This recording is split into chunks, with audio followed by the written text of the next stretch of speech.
जंगल में बहुत तेज बारिश हो रही थी। मीनू मौसी और रानू चिड़िया आपस में बातचीत कर रही थी। मीनू मौसी, जंगल में 3 दिन से लगातार बारिश हो रही है। अब तो इस बारिश को बंद हो जाना चाहिए। तुम सही कह रही हो रानू, लगातार हो रही बारिश से सभी बहुत ज्यादा परेशान हैं और चिंतित भी। मैं जरा जंगल का एक चक्कर लगा कर आती हूँ। इतना बोलकर रानू चिड़िया बारिश के बीच उड़ने लगी।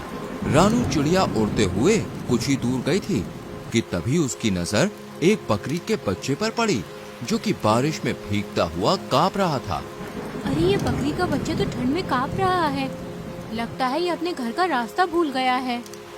रानू चिड़िया ने इतना कहा ही था कि तभी रानू चिड़िया की नजर उस बकरी के बच्चे से थोड़ी दूर खड़े हुए एक पेड़ के पास एक भेड़िए पर पड़ी।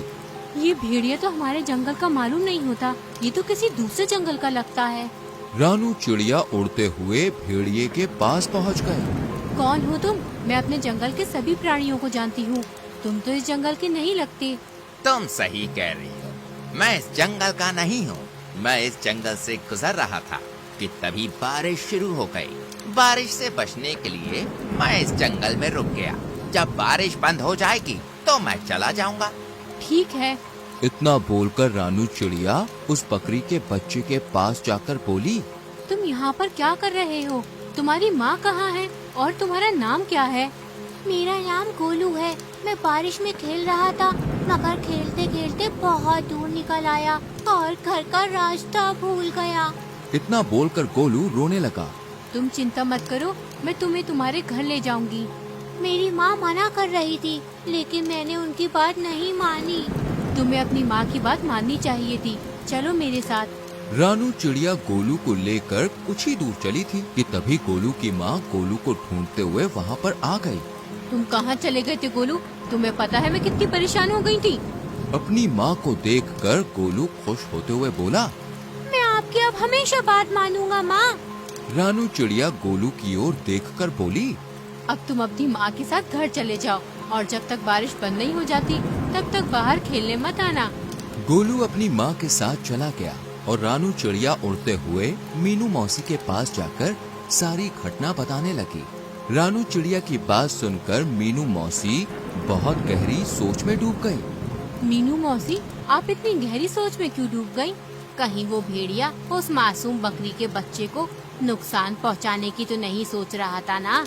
अरे नहीं मीनू मौसी, वो भेड़िया तो खुद डरा सहमा पेड़ के नीचे खड़ा हुआ था। बारिश बंद होने के बाद वो चला जाएगा। अगले दिन बारिश थम गई। रानू चिड़िया धूप का आनंद ले रही थी कि तभी मोनू चिड़िया वहाँ पर आकर रानू चिड़िया से बोली, अरे रानू, तुम यहाँ आकर बैठ गई हो और वहाँ पर बेचारी एक बकरी फूट फूट कर रो रही है। कौन सी बकरी फूट फूट कर रो रही है? मुझे नहीं पता। वह बेचारी अपने बच्चे को ढूंढती फिर रही है। उसका कहना है कि उसका बच्चा कल रात से घर से लापता है।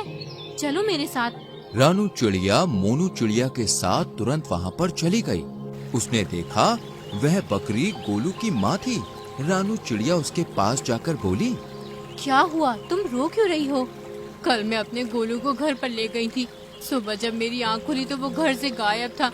मैंने पूरा जंगल छान मारा मगर वो कहीं नहीं मिला। तुम घबराओ मत, मैं अभी उसे तलाश करती हूँ। रानू चिड़िया गोलू को ढूंढने लगी। तभी उसकी नजर एक पेड़ के नीचे उसी भेड़िए पर जा पड़ी, जो कि आराम से लेटा हुआ था। रानू चिड़िया उस भेड़िए के पास जाकर बोली, क्या तुमने एक बकरी के बच्चे को कहीं देखा है? वही बकरी का बच्चा जो कल बारिश में भीग रहा था। मैंने किसी बकरी के बच्चे को नहीं देखा। वैसे तो तुम कह रहे थे कि बारिश होने के बाद तुम यहाँ से चले जाओगे। हाँ हाँ, चला जाऊंगा। तुम तो ऐसे बोल रही हो जैसे कि इस जंगल की राजा हो और यहाँ पर तुम्हारा ही अधिकार चलता है। अरे मेरी जब मर्जी होगी मैं यहाँ से चला जाऊंगा। रानू चिड़िया अपने मन ही मन में बोली, मुझे तो इस भेड़िए पर शक हो रहा है। मुझे जंगल के राजा शेर से इसकी शिकायत करनी होगी। रानू चिड़िया जंगल के राजा शेर के पास चली गई और सारी घटना बताती हुई बोली, मुझे उस भेड़िए पर शक हो रहा है। तभी शेर क्रोधित होकर रानू चिड़िया से बोला, इसका मतलब वो भेड़िया सही बोल रहा था। तुम हमेशा जंगल के प्राणियों के खिलाफ मेरे कान भरती रहती हो। ये आपको क्या हो गया महाराज? तभी रानू चिड़िया ने देखा वो भेड़िया गुफा के दूसरे हिस्से से निकलकर गोलू के साथ वहाँ पर आकर शेर के सामने खड़ा हो गया है। रानू चिड़िया हैरत से इस दृश्य को देखने लगी।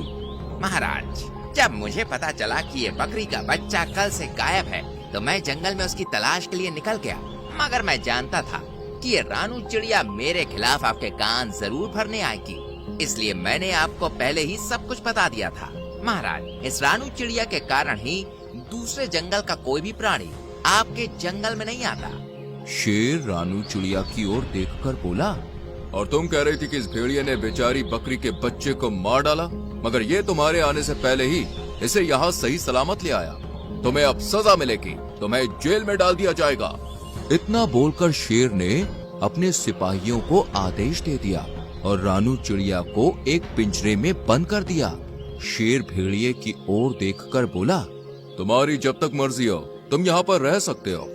भेड़िया खुश होकर वहाँ से चला गया। इधर मोनू चिड़िया इस सारे दृश्य को देख रही थी। वह तुरंत मीनू मौसी के पास पहुँच गई और सारी घटना बताते हुए बोली, कुछ कीजिए मीनू मौसी, जंगल के राजा शेर ने रानू चिड़िया को बंदी बना लिया है। मीनू मौसी गहरी सोच में डूबते हुए बोली, जब रानू चिड़िया ने मुझे बताया था कि वो भेड़िया एक पेड़ के नीचे खड़ा हुआ उस बकरी के बच्चे को देख रहा था, मुझे तभी कुछ न कुछ गड़बड़ लग रही थी। जो भी हो, लेकिन आप कुछ भी करके रानू चिड़िया को उस पिंजरे से बाहर निकालिए। चिंता मत करो मोनू, हम दोनों को अभी फिलहाल कुछ नहीं करना, हमें सिर्फ उस भेड़िए पर गहरी नजर रखनी होगी।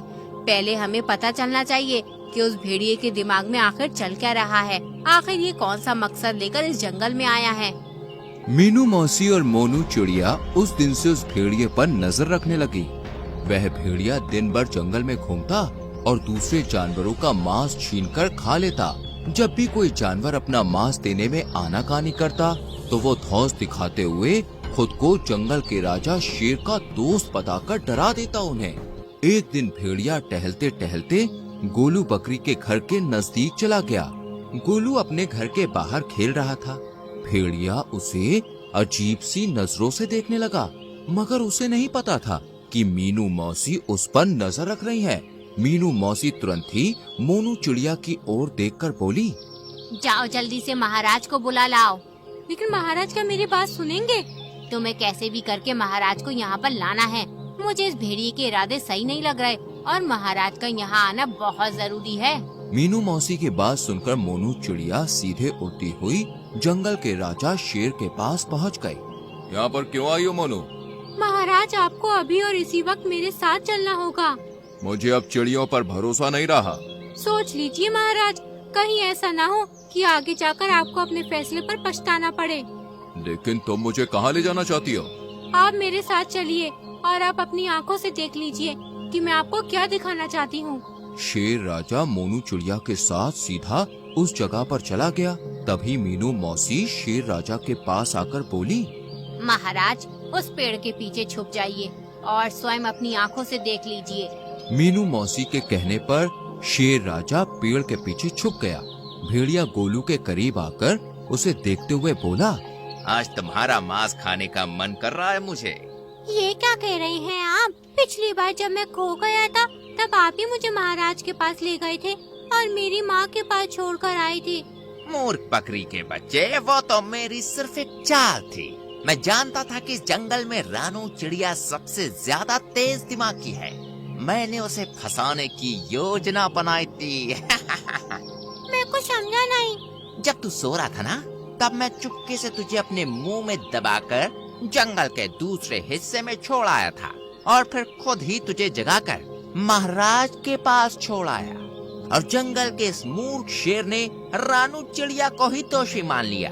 लेकिन अब मुझे कोई खतरा नहीं। अब अगर मैं तुझे खा भी जाऊंगा तो जंगल का राजा शेर कभी विश्वास नहीं करेगा। तुझे खाने के बाद मैं जंगल में अपनी मनमानी शुरू कर दूंगा। इतना बोलकर भेड़िया गोलू बकरी के बच्चे के ऊपर हमला करने वाला था कि तभी शेर दहाड़ता हुआ वहाँ पर आ गया।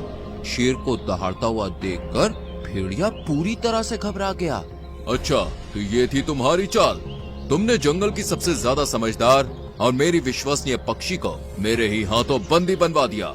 मैं तुम्हें जीवित नहीं छोड़ूंगा। इतना बोलकर शेर ने भेड़िए को उसी समय मार दिया और मीनू मौसी की ओर देखकर बोला, मुझे क्षमा कर दो मीनू मौसी, मुझसे गलती हो गई। कोई बात नहीं महाराज, वो भेड़िया बहुत ही ज्यादा चतुर था और उसने अपनी चतुराई का फायदा उठाकर आपकी आंखों में विश्वास की पट्टी बांध दी थी। शेर राजा ने रानू चिड़िया को आजाद कर दिया, लेकिन इस बार सबकी हीरो मीनू मौसी बन गई।